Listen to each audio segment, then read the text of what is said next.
Hello, everyone. Welcome to Today's Students, Tomorrow's Talent, the Lumina Foundation podcast with newsmakers and thought leaders in the field of learning and training after high school. As of 2016, the Latino population in the United States has reached nearly 58 million people. Latinos now account for 18% of the population and are the second largest racial or ethnic group in the United States. Since the mid-1990s, college enrollment among Hispanic students has tripled. And while Hispanic students saw the largest one-year percentage increase in degree attainment last year, reaching nearly 24%, more must be done to make our system equitable. We have dedicated today's show to talking about how those colleges and universities that are serving Hispanic students, known as Hispanic Serving Institutions or HSIs, we will explore what they are, how they are working, and what can be done to live up to their mission. Our first guest today is Beatrice Ceja-Williams, Division Director at the U.S. Department of Education. She leads the department's division focused on Hispanic serving institutions and joins us today to talk about her work. Beatrice, thank you so much for joining us today. We're really excited to have you with us. Thank you. And thank you for allowing me to speak about Hispanic serving institutions, this community, and the programs that we have to serve this community. Well, it's certainly our pleasure. So I think just to start us out, for anyone out there in the world who might not be familiar with HSIs, can you describe to us what it means to be a Hispanic serving institution? Great. So there is a statutory definition of what is a Hispanic serving institution in terms of the institutions of higher ed that meet this definition. And it has two reference points. So the first part of the definition is that an institution must have an undergraduate enrollment of 25%. The second part of the definition is that the institution must meet the core expenses and it must have identified as serving needy students. A lot of people get to the 25%. And they are identified as a Hispanic serving institution. And yes, that is one part of our definition. However, the second part is that an institution also meets the financial threshold of serving needy students. It's really helpful. And, so I do think you're right. I've heard that before, too, that there's the general notion that once you hit 25%, you're just kind of automatically bestowed the designation. So can you talk us a little bit about, other than the statutory definition, how an institution actually goes about earning the Hispanic Serving Institution designation and what they have to do with your division to be marked as such? Okay. Well, there is a requirement that we vet institutions annually. And we do this around this time every year. We publish in the Federal Register what we call an eligibility matrix. The eligibility matrix identifies the institutions that have met the core expenses threshold. If an institution is designated as having met the core expenses threshold, then the second part is that they look at their demographic data.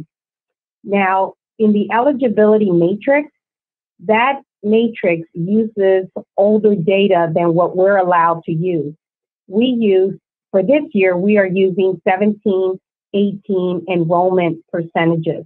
And so with the data of 2017, 2018 enrollment percentages, we have currently identified about 500 schools that meet that 25% demographic data.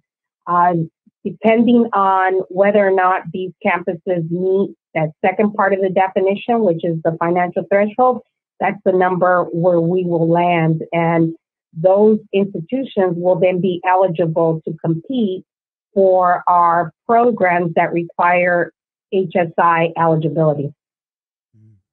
And we started the show by talking about the growth of the Latino population in the United States. Can you tell us a little bit about how many HSIs are out there, and is that enough, or do we really need to make sure there are more Hispanic serving institutions? Well, think that in terms of is there enough, I think we need to back up a little bit in the sense that, as I mentioned, there is a statutory definition for what is a Hispanic serving institution. That said, I believe that one is in terms of what the letter of the law, and then the second part of it is what's the spirit.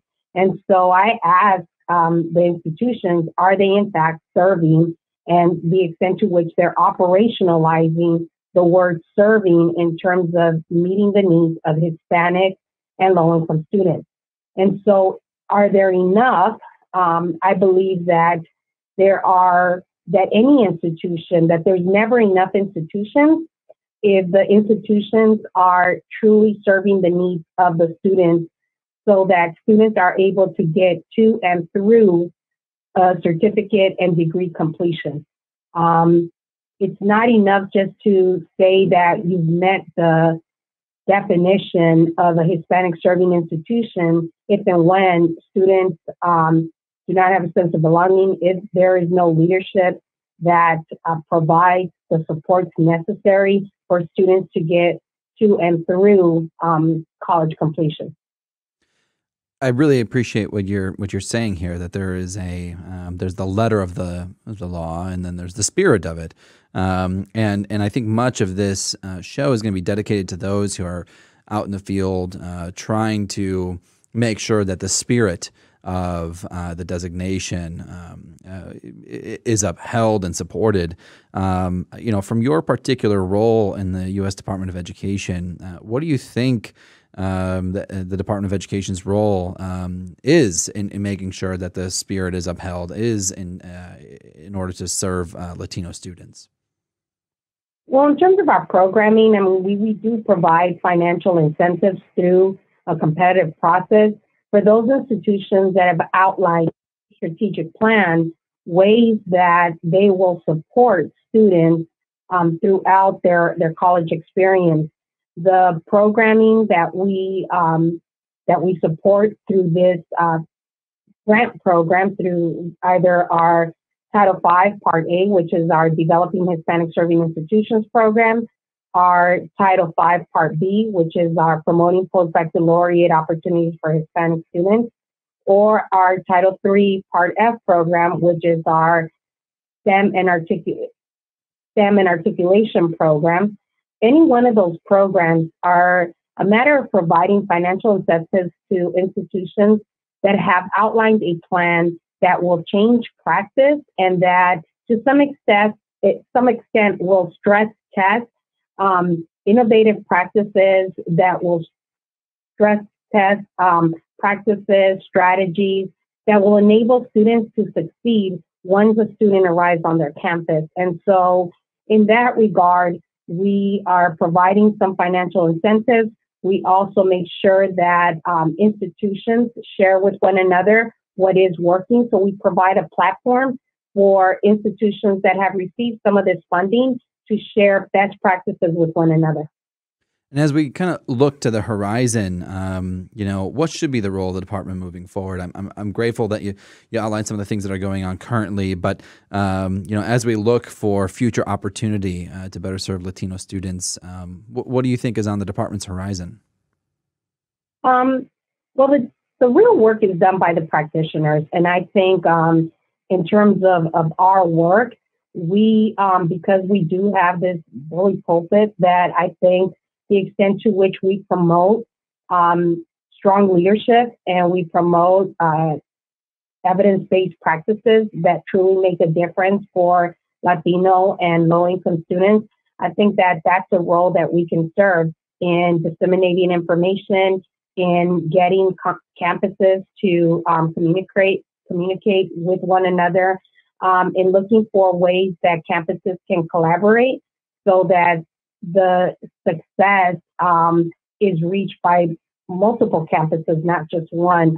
So I think the extent to which we can be a vehicle where information is shared, along with providing and continuing to provide the financial incentives through these competitive grants, I think that we are, in fact, serving a role and that we have a role to continue to serve But again, the work is really done on campus by those practitioners that are developing these programs and strategies towards student success.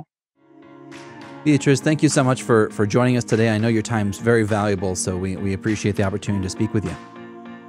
Thank you. All right, everyone, stick with us as we continue to explore HSIs and what more can be done.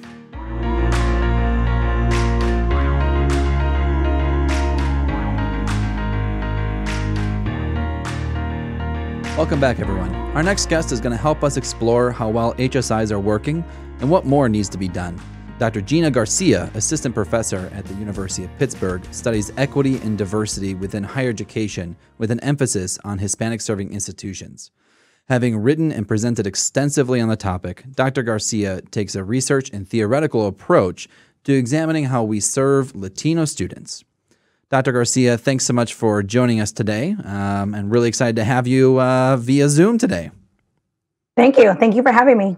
You bet. So just to get us started, I know when you and I were discussing before we came on, you kind of make an argument in a lot of your work that says, HSIs are inherently undervalued. And I was hoping you could unpack what you mean and why you think HSIs are undervalued. Absolutely. I argue, and this is in my book that just was published, Johns Hopkins University Press, Becoming Hispanic-Serving Institutions. I take this approach that we really need to think about, find value in HSIs because they're inherently racialized, right? And that's because I take a larger systemic approach to the issue. I think about HSIs as situated within the landscape or within the system of post-secondary institutions. And that system is racialized, right? It's been racialized since the beginning. It's connected to larger structures of oppression. And so I talk about them being valued, or HSIs being valued based on white normative standards. And I lay out this argument that we value white things, right? And that's in the US in general, but within post-secondary ed, some of the things that I consider white things or white normative standards are graduation rates. Not to say that HSIs shouldn't graduate students. I definitely think they should. I just argue that it should be a much more complex understanding of serving this. I think that just valuing HSIs on like whether or not they're graduating Latino students or any students in 6 years or less it's too limited to understand, really understand serving, particularly when we think about graduation rates connected to larger systems of oppression and graduation rates really being indicators of very few things, really. If we think about in higher ed, when we run statistical models of some of the factors that lead to graduation or that are indicators of whether or not students will graduate, a lot of them are connected to demographic things like income or mother's education level. And when we think about those things, students in HSIs are likely to be first generation or they're likely to be low income. We know that from some of the current research. So if we're valuing HSIs only on graduation rates, knowing that graduation rates are connected to these larger systems that have basically oppressed Latino students and other minoritized students, then it's not a good indicator of whether or not HSIs are doing well. Some of the other things I talk about are that we value in post-secondary ed are research dollars, right? Like whether or not faculty get research dollars. HSIs, about 50% of them are 2-year institutions, community colleges. So it's not necessarily their mission to be getting research dollars, but that's something that's valued, right? And it gives institutions status. So I also call that a white normative standard that's connected largely to status within the system and selectivity in many ways. So I think those are some of the indicators I think about and talk about. Yeah, and thank you for bringing those up. I think the research dollars in particular, I think probably some listeners are probably a little bit surprised to hear that's one of the ways that we are valuing institutions. And again, yet if 50% of our HSIs are community colleges, that's not necessarily their priority all the time. They're focused on their particular focus. But going back to the outcomes, I also know that you're working on a new framework as a way to look and examine how well HSIs are doing and what we can really be doing. So can you just walk us through what the old framework is, knowing that you've already touched a little bit on some of the outcomes-based part of that framework, and what you think the new framework is going to look like and what you intend to come of it? Absolutely. So I proposed a typology originally, and I really think about HSIs as I think of HSI as an identity, right? And like I think about an identity as something that you can come to understand, right? And I think about HSIs as it's a process, right? To become an HSI is a process because we all know that they weren't HSIs to begin with for the most part. Most are not historically HSIs. And so I think of it as a process, and I think about it sort of the way individuals go through this like identity development process, like racial identity, for example. We know, that like coming out of psychology, people go through these different stages. I know stage-based models aren't the best models, but we know that there's a process, right, of coming to understand your racial identity. And so I think about HSI identity in the same way that it's not static. Like aren't born an HSI and you don't just stay in one state. So I proposed this typology that was based on how people think about an HSI identity based on outcomes, right? Whether or not students are graduating or other valued outcomes. And then I talked about culture or environment or what we sometimes consider campus climate in higher ed research. And a lot of the research shows that, the climate ultimately affects outcomes, right? And so I talk about those two points. And I think about it as like two-dimensional way of thinking about HSI-ness or HSI servingness or an HSI identity, which I don't think is extensive enough. I think it's much more comprehensive. I think it's much more multidimensional. So me and two authors, Anne-Marie Nunez and Vanessa Sansone, we are proposing a multidimensional framework. And we talk about external context. And our framework is actually based on an extensive literature review, a systemic literature review of everything that's been written about HSIs. And so we talk about context, historical, federal, state level context that influence the HSI identity. We also talk about structures, like what you're actually doing within the institution. Because a lot of people talk about like curriculum, the need to transform curriculum, to have more culturally relevant curriculum or curriculum that is centered on Latinx ways of knowing. So we talk about structures, decision making. I start to propose in the decolonizing HSIs models that we need to think about community outcomes. We need to think about incentive structures. We need to think about how we actually motivate people to do this work, and all the different ways in which we have to govern the institution. So we talk about structures, and then we also talk about outcomes. But outcomes we also complicate in many ways. We talk about non-cognitive or non-academic outcomes as well. For example, civic engagement is something that is valued. It's valued in higher ed, and so we talk about civic engagement. Some of the work coming out about civic engagement in HSIs is like civic engagement and serving the Latinx community, right? And like the ways in which Latino students engage looks different than like white students, right? So academic and non-academic outcomes. And we also talk about experiences, because a lot of the literature shows that people have different experiences at HSIs, that it's important that they get to interact with same race, same ethnicity peers, and or Spanish-speaking peers or Spanish-speaking faculty and staff, that those sort of things and those sort of experiences matter. There's also research that shows that HSIs still are places where people experience racism, discrimination, microaggressions. There's a good amount of work coming out about that. So we have to take that into consideration, that those things are still going to happen. And that's because HSIs are within this bigger context of racism, white supremacy. So they're not going to just completely become spaces that those sort of things don't happen, because they're connected to, the US context. And so those things still happen. So people need to still consider that these aren't necessarily places of racial justice yet, right? But they could be. So we talk about all these different dimensions as much more complex than the original typology that I proposed, which was two-dimensional.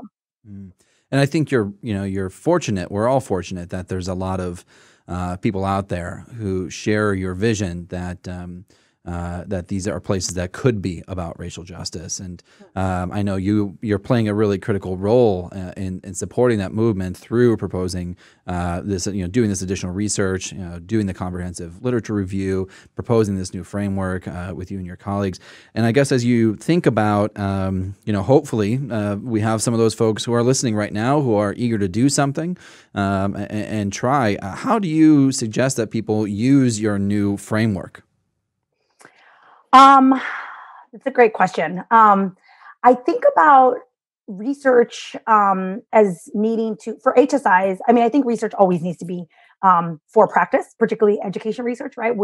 We are, as educators, people that are doing work within educational systems, it should be connected to practice and it should be about practice. And so I think research really should influence practice, but it also should very much influence policy. And I talk about big P and little p policy. I think because it is a federal designation, it is very much connected to what I consider like big P policy, right? Like federal policy. This is work that folks like HACU, the Hispanic Association of Colleges and Universities, they could use this framework to help go advocate for more resources for HSIs, right? They're doing a lot of really important work, advocacy work for HSIs. And the HSI identity really, it came out of advocacy, right?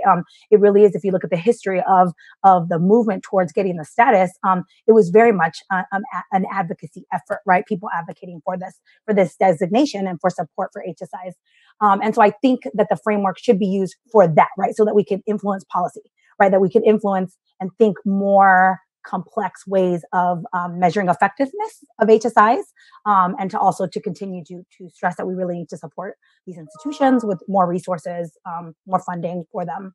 But also the little p policy, I think about the framework as helping the actual institutions, right? And that kind of work I do regularly. I work with institutions, individual institutions, to help them think more about the structural things. Right? Like, how do you transform curriculum? How do you transform your pedagogy? How do you transform your promotion and tenure process? How do you transform your decision making so that it actually aligns with the ways in which Latinos experience education and other minoritized communities within HSIs?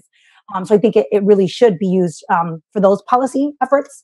And I think that's connected very much to practice, right? Like, as far as what are we practically doing in HSIs? Because the reality is, I do a lot of research, but the people who want to hear from me and who invite me to do talks and invite me to campus, they want to know, what do we do, right? Like, tell us, Dr. Garcia, what to do to be better surveying, right? They don't care that I'm using organizational theory, institutional theory, critical race theory. Like, that's great, but what do we do?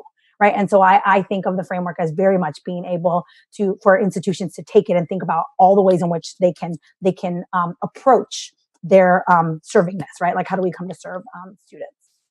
That's great. And for those, and thank you for being with us today. And so for those who are interested in taking your work and figuring out how we do, how do they connect with you and find more information about your work? I definitely am big on social media. I know a lot of people find out about the things I'm doing through social media. So I encourage people to follow me on Twitter at Gina Garcia. I'm active on Twitter. You can, reach right out to me on Twitter, and I usually respond. Also, Instagram, I post a lot about what's going on, post pictures of the book. Can I show the book? Yeah, promote the book. It's really pretty. I encourage people to get the book. The book is I am reading it again.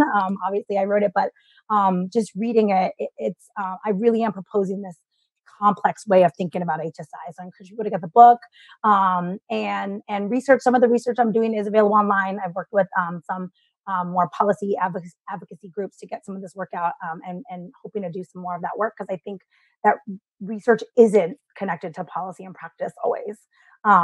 So definitely looking to do some more of that, but hopefully people will follow me on social media and get the book and download some of the work I've been doing. Well, Dr. Garcia, thank you so much for spending some time with us today. I too hope people come and track you down or engage with you on Twitter and learn more about your work. Thank you very much. Thank you.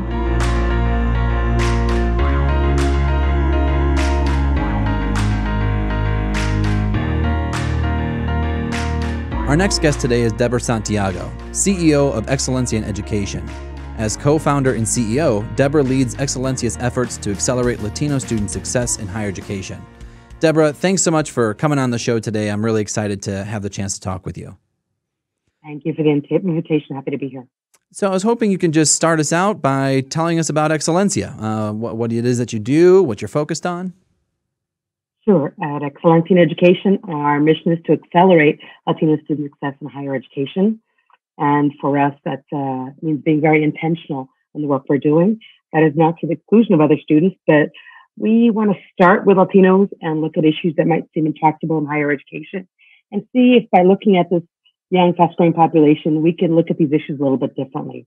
and we focus a lot on policy and practice and working with institutions to try and meet our mission. So, today we've been talking about HSIs and the HSI designation. And I wonder, as someone from your organization's perspective who works on a national level, on the policy side of things, but also directly serving some institutions who are looking to do this better.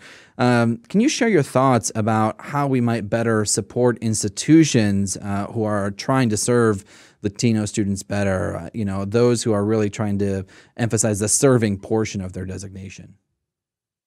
Sure. For us, it's really important to articulate and identify institutions that are not just enrolling Latino students, but are truly serving them. For us, that means looking at institutions that have practices that are including Latinos and making sure that's going on, and then making sure that we are bringing attention to them, making that aware to others, and then working with institutions who are really committed to transformation to better serve the students that they have. And frankly, that's not all institutions that meet an enrollment criteria. So for us, providing technical assistance, having a network of common cause where they can learn from each other, share what they're already doing, and then being unapologetic of saying that to serve our students, you have to take a look at whether you're enrolling, retaining, transferring, supporting financially, modeling with faculty and staff, and graduating your students. And that means taking a look at your data as well as your practice and your leadership strategies to make sure that there is an alignment, but there is an intentional commitment to making sure Latinos are served well. So I get, sorry, go ahead. No, that's okay. I just mean we do that through a network of institutions and kind of the common cause that brings people together. This isn't something that it's above and beyond. It's not legislated. It's not required. But we're trying to work with institutions that really want to give meaning to what it means to serve Latino students. And that is different than just enrolling them.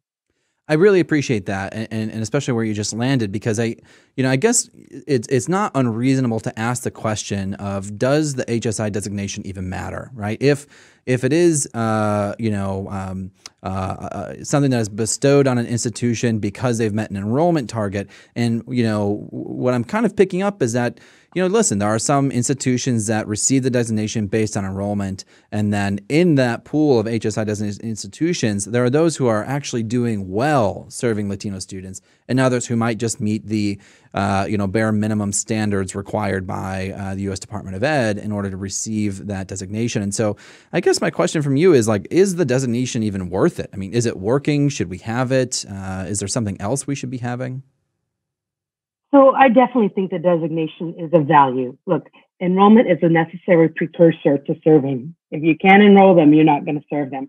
I just think there are opportunities to go next step, right? Right now, we're going to be releasing next week a new list of institutions that meet the enrollment threshold. There's 523 institutions that meet that threshold. It's been increasing significantly, 25, 30 institutions a year, another 323 or so institutions that are emerging HSIs, a construct we created to track this. You've got 825 plus institutions that have an enrollment kind of critical mass.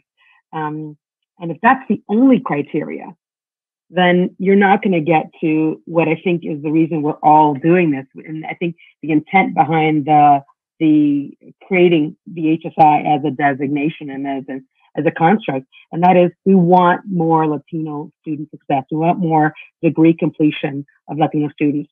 And that takes intentionality by institutions. We work with some institutions where students graduate despite the institution, not because of it. And we want there to be intentionality in serving. And that means that, some institutions are not going to fit the bill in what it means to serve because they can select out issues of equity. And, there's nothing wrong with those kinds of institutions, but that's not the intentionality we're looking at for institutional effort in serving. So I would say that the designation does matter, and I don't want to presume otherwise. I just think it's not sufficient to get to our complete goal. Mm.